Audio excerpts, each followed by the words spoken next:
C'est une petite victoire pour les défenseurs de l'environnement. Depuis le 5 mai, sur décision du préfet, interdiction pour l'incinérateur d'Échillé d'épandre son compost. En février dernier, cette découverte avait fait bondir Thierry Kieffer.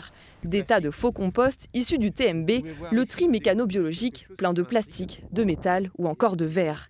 Ces arrêtés mettent fin à cette pratique, du moins pour l'instant. Ce qu'on peut apprendre dans cet arrêté préfectoral, c'est un bon pas par rapport à ce que peut faire la préfecture, c'est qu'elle a suspendu l'épandage de ce compost issu du TMB.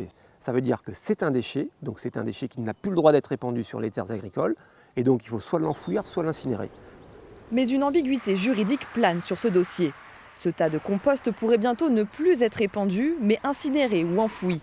Cette éventualité, le SIL, le syndicat intercommunautaire du littoral, a été forcé de l'anticiper.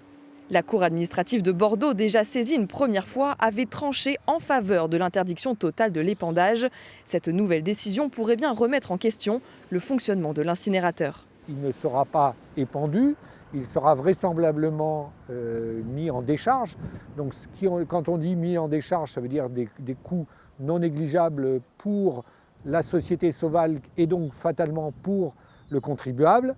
Et la deuxième hypothèse, c'est de modifier un peu la chaîne de process pour voir si on peut éventuellement incinérer plus d'ordures ménagères sans les affiner pour en faire du compost.